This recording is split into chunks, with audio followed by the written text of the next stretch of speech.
Hello and welcome back to Toadstool Tarot. I thought I would do a video response to Elaine Murphy's Tarot, Tattoos, and Tea, which sounded like a fun idea. And let me pull up her questions so I can respond. The first question was, how long have you been reading tarot? That's hard to be certain about. I've peeked at tarot off and on for maybe 30 years or more, but I've only dabbled in reading, I would guess, over the last 10 years or less. I'm not really sure. It's a little vague, I know. It wasn't a definitive time when I started reading. I don't read for others, I only read for myself. Number two, what are your favorite decks? Well, this will be no surprise to some people. But let me start off. I know this is gonna seem conceited to some people, and I don't know if other deck creators can relate to this. I actually would like to do a conversation or a dialogue or a hashtag or something for other deck creators to see or hear them talk about how they created their own decks and how it reinvigorated their appreciation and understanding of tarot and what kinds of things it brought out.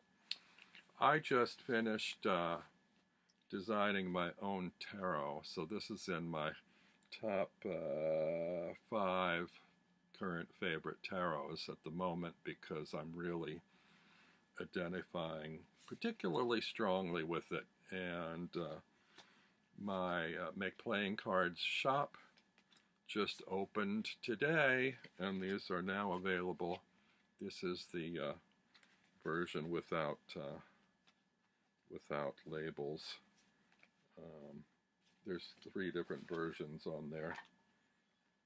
There's the one with labels, and then there's also a mini one, which is the size of a tarot in a tin. And this is called the Open Face Tarot. These come in a little a little velvet bag, actually a purple bag, not a black bag. But they do have, if you prefer black, you can order a black bag separately. They sell these black bags on their site for about $3 a piece. So they're nothing special. They're kind of thin, velveteen, but they do the job holding your cards in one place. So that's my current number 1 favorite deck, just because I'm really enjoying the newness of it at the moment, and really having a soul connection with it because I created it, and I can't take all the credit. I don't know what muses, what unseen subconscious elements brought this thing together. That's as much of a surprise to me as it will be to anybody who looks at the deck. A second favorite would be Peony Archer, I think is her last name. The Little Monsters Tarot, which I love. And this actually, in some ways, inspired my deck because I love the quality of this kind of like eggshell card color and just simple one color on off-white, which is what I did, only mine is like sepia tone instead of black on off-white. And these cards feel really good.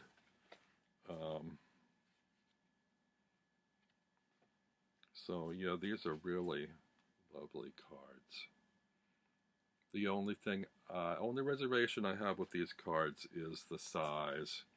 They're rather large, and I prefer more manageable sized cards in my hand when shuffling. It's a thick and hefty and heavy deck, but I love that. That's number 2. Number 3 would be Oh, sorry, I skipped over my number two actually. My number two would be the RWS 2.0, and everybody knows already that that's my favorite. And these are the backs, and see if I can find a couple fronts to show you. I recently did a tin box for them from my favorite card in the deck, if I can find it. I probably can't. It's buried in here now. I should have dug it out before I decided to do this. Here it is. It's my favorite card in the deck. And I didn't scan this. I took a snapshot online and tweaked it so the coloring is off. But anyway, that's the design I used on the tin for my 2.0. It's my favorite card in the deck, in this deck. So yeah, that's favorite number two. Number three would be the Little Monsters Tarot. Number four is a toss-up. I think it's probably my Marseille deck, the Tarot des Ozarks, which has really beautiful colored, multicolored pips and really nice modern design to it.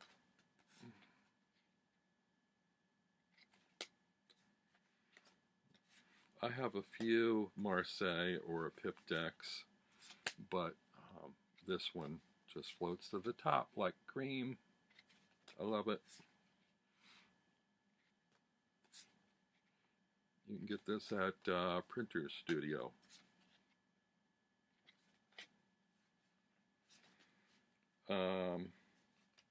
Geez, I'm all over the map now.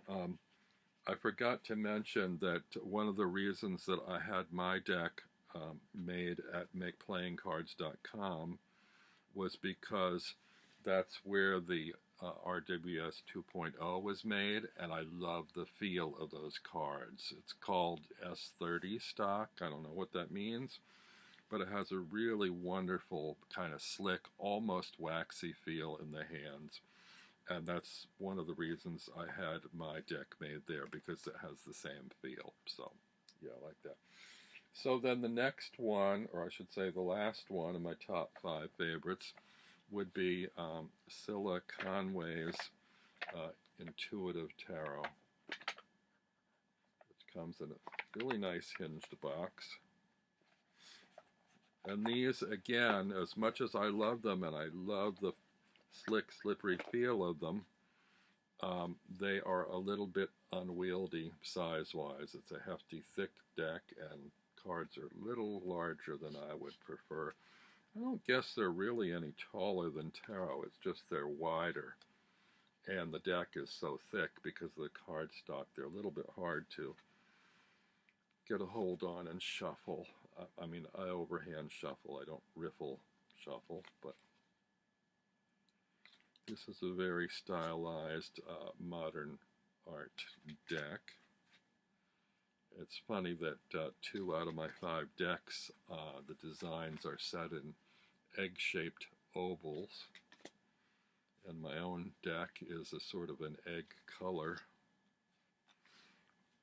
So that's somewhat intriguing to me.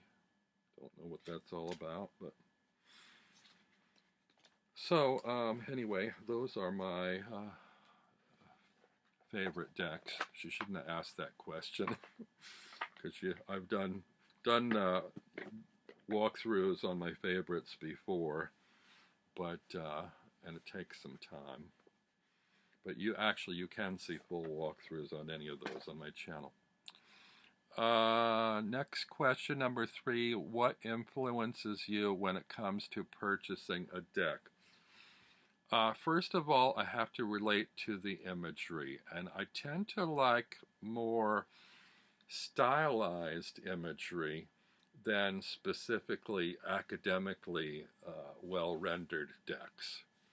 So if it has a real, a unique style to it or something different, it can be as crude as mine, or as futuristic as Silicon Ways, or as kind of impressionistic slapdash as the Tarot des Ozarks, or beautiful, fine, curly-Q little lines and detail work of the little monsters.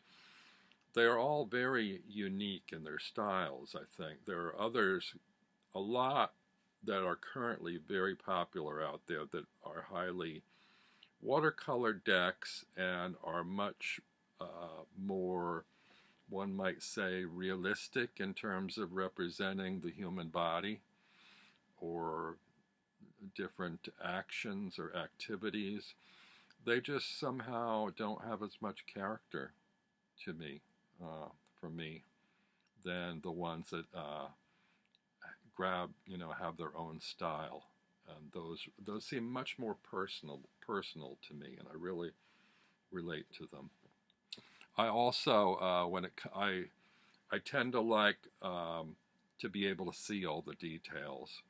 So the reason that 2.0 is my favorite of the Pamela Coleman Smith designed decks is every line is crystal clear. They're very sharp, and you can discern every detail in the symbolism, and that's important to me. When you're basically reading symbols in artwork, I think you need to see all those symbols. And I have decks where some are very dark, some of the areas are sort of blurred, or they're just hard to make out. And so those are the things. Oh, another thing that influences me is the handleability and the feel of the deck. I want one that really feels nice in my hands. I don't want card stock that's too thick, or I don't know. I don't know how to describe the feel. I kind of like it sort of slick and slippery. Um, I don't think I have any matte decks that I particularly like, and I don't think I'm not that fond of linen decks. They're pretty, but doesn't that appeal as much to me. And also, people talk about this rose petal feel. Now, I have a couple of books that have a rose petal feel. I've been told the Pithy Tarot has a rose petal cover, and it's the same as the guidebook for Silicon Ways Intuitive Tarot. And I don't like that. It's kind of a powdery, rubbery feel or something, and it actually doesn't feel good to me to handle. I like a really slick, clean kind of feel when I handle cards. And I need them to be not super thin, but not real thick either. Just right, in that sort of Goldilocks realm of being, just in the middle there. And I also like them to be a size that I can handle. So I like tarot deck size. I like playing card size, tarot in a tin size. I don't like the real mini ones or the super deluxe oversized ones. So there you go. Long answer to a short question. Do you use one deck when reading or use multiple decks? I use one. I haven't graduated beyond one. Number 5, spread or no spread reading? Well, this relates a little bit to the last question. Mostly I do 3-card spreads, or sometimes I'll pull a single card, but I usually end up getting a little restless and pull additional cards after that. So generally I do a 3-card spread. I place a card in the middle, and then one to the left and one to the right. And sometimes I designate it as past, present, future, but it isn't always that way. I kind of leave my intuition open. Generally speaking, the card in the middle is me in the middle of my situation, and the cards on either side are the influences or the things that are influencing me most directly, or are surrounding me, or impacting my dilemma or my decision. So that's what I do. Um, if you use spreads, which is your favorite? Okay, well, that was what I just told you. The next thing is the tattoos portion. So I would say probably around 1998 or 9 or 2000. I'm not sure. I got my first tattoo. Previous to that, all the tattoos that I had been seeing were of the old school kind of Sailor Jerry style, skulls and crossbones and anchors and ships and you know roses and the typical kind of pictorial stuff, which really didn't appeal that much to me.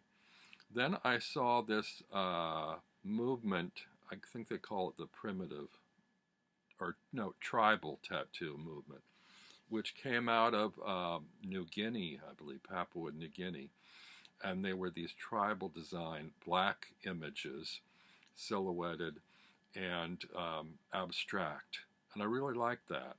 So I went to this shop in New York called New York Adorned, and they had, particular jewelry and specialized in those kind of tattoos. They had other kinds of tattoos as well, but they had a couple of artists that specialized in tribal tattoos.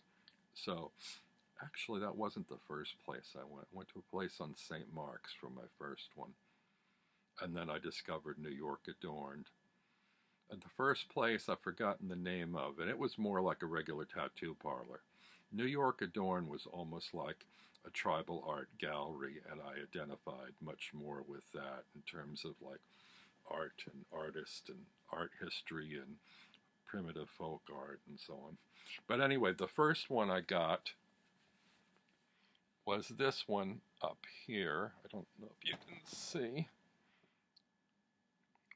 They're all kind of faded now. That just kind of happens with tattoos over time.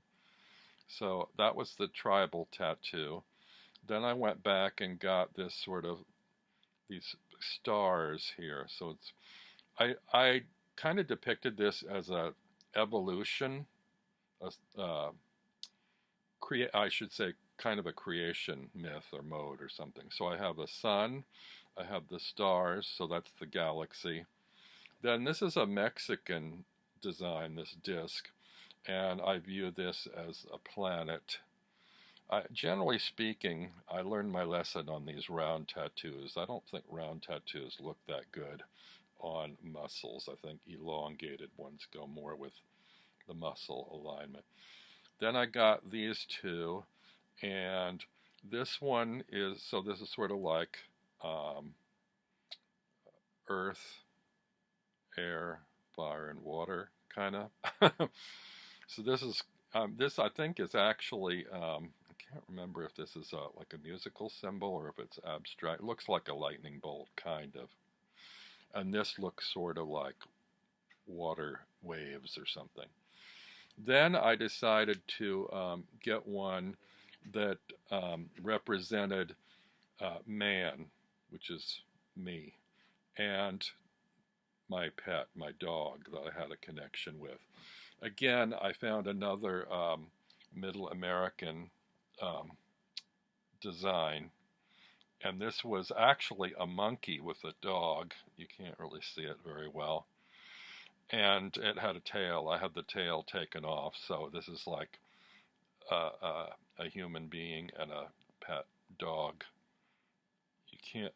They're really kind of bled out and blurry, and I can't get close enough to the camera. But so anyway, you have kind of the whole of creation myth here or something. You've got the sun, the galaxy, the sun, the earth. So this is air. Earth, air, fire, the lightning bolt, water, man, and beast, or whatever. Okay. Then from there, I went on and I got some other things. I got another round one on this side, and This is the only two that I sort of have regrets about now. One thing about tattoos that I learned, my philosophy on tattoos is they're scars that you choose. And that was a kind of a revelation to me at one point. Like, we all have scars from mishaps, but when you decide to have someone take a needle to your skin and put ink in it, you create a scar, and it's a scar of your choice. Well, but I had several of these designs that were really elaborate, and I talked to the tattooist about it, and he said, "Oh, those are going to fill right in. You know, they're too close, the line work or whatever." So I showed him the other. I compromised and did these two others. He said they'll be okay. Well, he was wrong because they both mostly filled in too. You can't see this one very well, but it's kind of a circle with a kind of a cross and rings radiating out from there. And then this was one that I personally designed. It's a spiral with these ascending and descending spikes. This is a tribal tattoo that I particularly like. I think it was successful. Then at some point I chose these three. They're sort of witchy modes of transportation.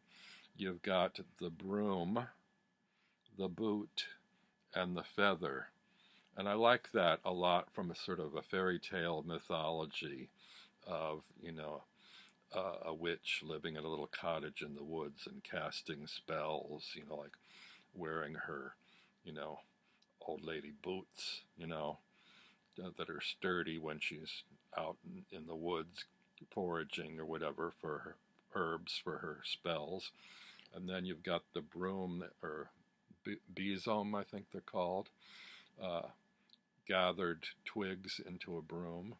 And then over here you've got a feather. It looks like a raven's feather or something for flight. And all of those could, I guess, be related to flight. I mean, witches fly on brooms, birds fly. And I think there's a fairy tale, I think, about a 7 league boot that you put on and you can walk or fly great bounds, 7 leagues in a boot in one stride. Then when I turned 50, I had a kind of these were all kind of part of a midlife crisis. But when I turned 50, I designed this one. And this is a little bit of a tubby self-portrait. I've always liked ladders. And so this is me kind of grasping a ladder with, I think there's 7 rungs on it.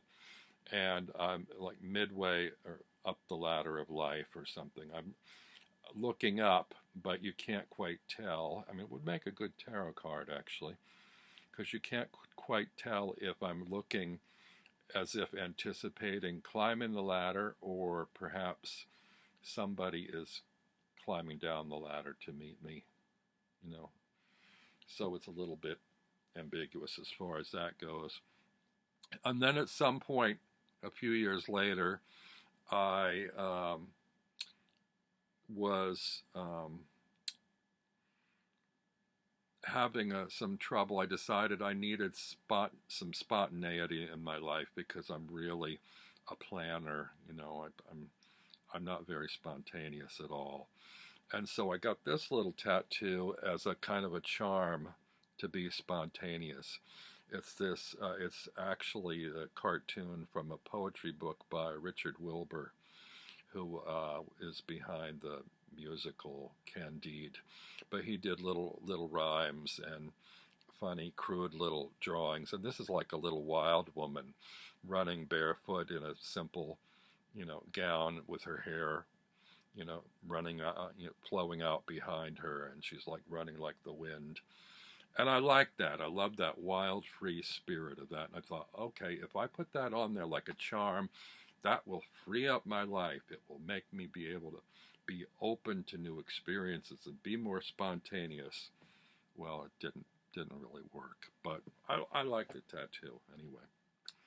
So I think that's it for the tattoo portion. Now, finally, finally we get to the T's. back in the late 80s, I had some friends I visited in Toulouse in the south of France. And we went to this little cafe that I absolutely loved. And they had a wide variety of teas, and one of them was violet tea. And I fell in love with it. It's like I got high drinking violet tea. Now, I don't think there's anything particularly medicinal or hallucinogenic about it or anything like that. As far as I know, it's not toxic. And I have seen violet tea here in health food stores, but it's violet leaves. It's not the same thing at all. This is violet flowers, and it has that really beautiful, heady fragrance. And since I've gotten back from Toulouse, I've been looking everywhere for it. I could not find it. I found one that is a very, very close. It has the same flavor. It's not quite the same recipe, but it's a black tea flavored with violet flowers. And I had to mail order from this company in Massachusetts called Simpson and Vale. And you should visit their website. They have dozens and dozens of different kinds of teas, herbal teas, floral teas, just the most bizarre mixed concoctions. This is loose tea, and I need to order more. This is really outdated. I'm kind of wondering, maybe somebody can tell me, if I order a new batch, can I keep this old, outdated tea and put the new in there, and will it refresh and reflavor all of it? Or should I just throw away the old tea and go, with the fresh new stuff? Because there's still enough in here for, I don't know, quite a few cups. But anyway, that is my favorite tea, violet tea.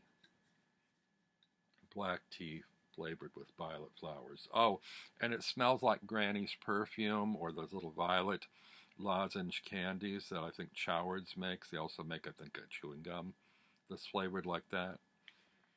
My second favorite is from Traditional Medicinals. It's Organic Spearmint. And I think this is pretty easy to get in your grocery health food store or if not, then online at Amazon. Then I like very much oolong tea. This happens to be organic oolong. I'm not partial to this brand. It was just one I found on Amazon. I love oolong tea, and I drink this, off and on fairly regularly. And then I like a lot, and I will make iced tea with both the spearmint and with this, not together, but Twining's black currant tea. This is black tea, I guess, with black currant flavoring. It's called Black Currant Breeze. And this is lovely, both hot and cold, and is almost like a very subtle fruit juice or something. It's not overpoweringly juicy, but has a wonderful kind of fruity, mild fruity flavor to it. I love this black currant. And lastly, Stash brand black tea, peach black tea. This, like the black currant, is a very wonderfully flavored fruity tea. So yeah, peach tea, black currant tea, oolong, spearmint, and violet. I like my flavored teas. And I think that does it. And sorry I spend so much time stretching all that out for you, but I hope you weren't bored. Maybe you will do a VR and share your own